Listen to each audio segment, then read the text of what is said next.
Mais au fait, ça sort d'où le porno? Bah attends, ils vont t'expliquer.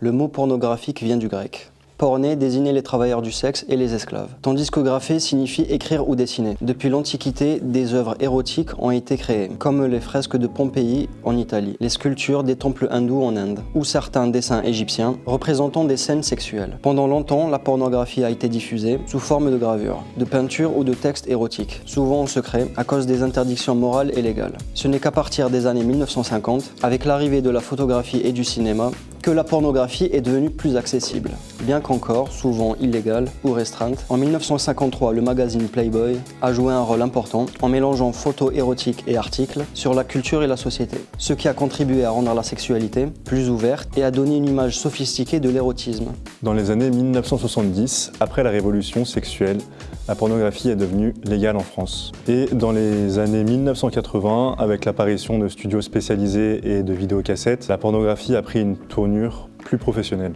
Mais c'est surtout dans les années 2000, avec l'émergence d'Internet, que la pornographie a complètement explosé, devenue complètement accessible facilement partout dans le monde. De nos jours, il existe des plateformes telles que OnlyFans ou des réseaux sociaux comme Facebook, Instagram ou Snapchat qui partagent ouvertement des contenus à caractère pornographique. Et pour vous donner un ordre d'idée, aujourd'hui 25% du trafic sur Internet est tourné vers les vidéos à caractère pornographique. Selon l'Arcom, en 2023, il y a plus de 2,3 millions de jeunes qui fréquentent ces sites par mois. En raison de l'absence de vérification de l'âge des utilisateurs, c'est devenu totalement accessible à tout le monde.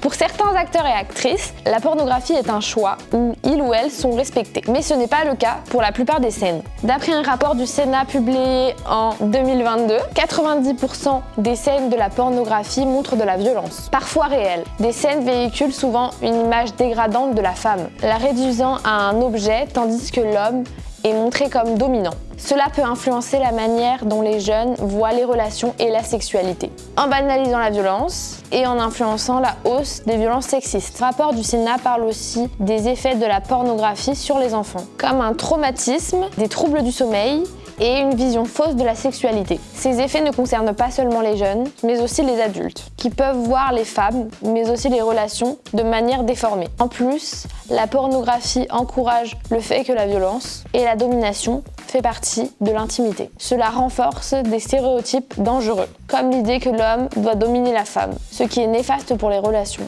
Alors on va interroger les Français par rapport aux questions de sexualité. Une petite question à vous poser, ce serait à partir de quel âge à votre avis que les enfants commencent à regarder des films porno ou du porno en général? 13-14 ans, ouais. À 18, 17, 18, 17.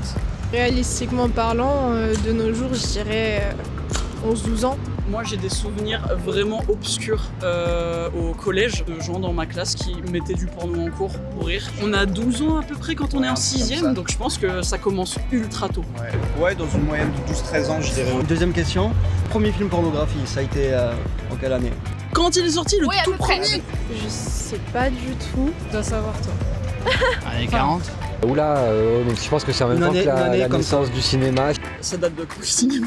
Je sais pas, fin du 19e, un truc comme ça. Voilà. En vrai, je dirais 20e siècle, mais ça me surprendrait pas que ce soit avant. Quand ça doit être 60, après-guerre, 70, 80. D'après l'Arcom, c'est à partir de 10 ans que les enfants commencent à regarder des films pornographiques. Et c'est en 1896 que le premier film pornographique est sorti. La pornographie ne représente pas forcément la réalité, n'est pas forcément agréable pour tous. Il y a des violences montrées qui peuvent toucher beaucoup de personnes. Il faut faire vraiment attention à ce que l'on voit. Ça s'éloigne souvent de ce qui se passe vraiment dans les vraies relations. Ça montre une mauvaise vision en fait, de la sexualité aussi.